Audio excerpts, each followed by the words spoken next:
Hello students, मैं हूं नंदराम और आप देख रहे हैं Nandram English classes channel YouTube के माध्यम से। आज हम spoken English class number 2 attend करेंगे। देखेंगे यहाँ पे कुछ सेंटेंसेस दिए गए हैं जिनका हम रोज़मर्रा के आधार पर बोलचाल की भाषा में प्रयोग करते हैं। जैसा कि पहला सेंटेंस आपका आया हुआ है यहाँ पे, कम हरी, जल्दी आना। जब कोई आपको बुला रहा होता है और बहुत बेचैन होता है और क्या कहता है कि जल्दी आओ, तो उस समय वो क्या कहता है, इंग्लिश में क्या कहेगा, कम हरी।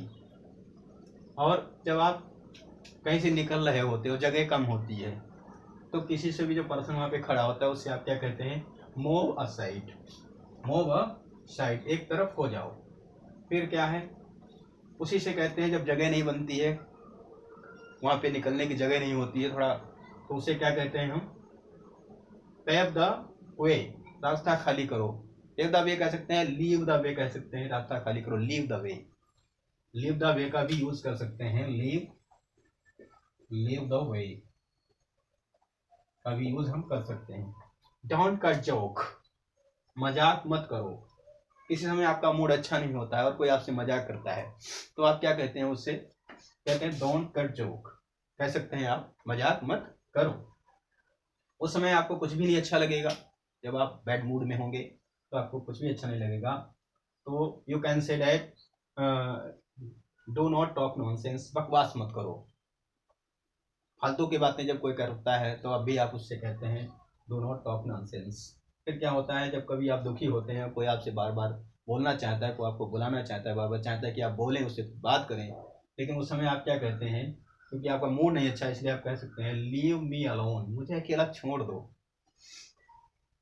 और क्या होता है कि इसी समय आपसे कोई गलती हो जाती है, उसकी वजह से आपको कोई पनिशमेंट दे रहा है या बार बार परेशान कर रहा है, तो आप क्या कहते हैं, उससे खींच कर कहते हैं आप हैव हर्ड, कुछ तो दया करो, हैव हर्ड, कुछ तो दया करो।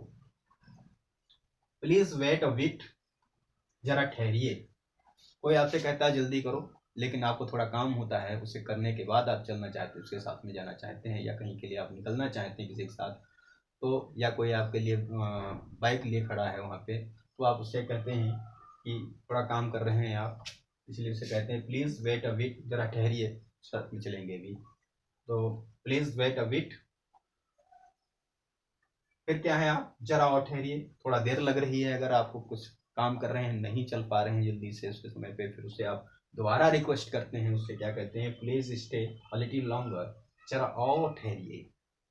फिर क्या होता है, मान लिया वो इंतजार नहीं कर पा रहा है और आप देर पर देर लगाए जा रहे हैं, तो सामने वाला ये भी बोल सकता है आपसे, इट इज़ टू मच, अब तो हद हो गई है, आपने बहुत देर कर दी, बराबर देर ही करते चले जा रहे हैं। इट इज़ टू मच मतलब I can not wait for you, it is too much for me that I am waiting for a long time to you, please do come again, फिर जरूर आइएगा। कोई मेहमान होता है आपके घर में, आते हैं, आपका डियर होता है, प्रिय होता है, तो उससे आप जाते समय ये जरूर कहते हैं प्लीज टू कम अगेन, फिर जरूर आइएगा। फिर क्या होता है, कोई बार बार हंसता है या बार बार खिजाता है आपको, और आप उस पर हंसने के मूड में नहीं है, या आप उस जोक के मूड में नहीं है, या आप बैड मूड में हैं, तो उसमें या फिर कोई बार बार गलत काम कर रहा है और आप उसे मना करते हैं, फिर भी वो मानता नहीं, तो आप उसे क्या कहते हैं, टू नॉट बी सिली, पागल मत बनो, पागलों जैसे काम मत करो, थोड़ा समझ के चलो। तो इस तरीके से आप आज 12 सेंटेंसेस के माध्यम से स्पोकन इंग्लिश सीख सकते हैं, यानी कि आप इंग्लिश बोलना सीख सकते हैं। That is very easy, you can spoke in English by learning small sentences first, and after it using many words in your sentences, you can speak in English. It is very easy to speak English, not it is difficult, it is not difficult. Try to speak in English, firstly short sentences, then bit long sentences, then longer sentences, and thus you can speak in English continually without any protest. तो thanks for watching, like करें, share करें, subscribe करें और comment करें।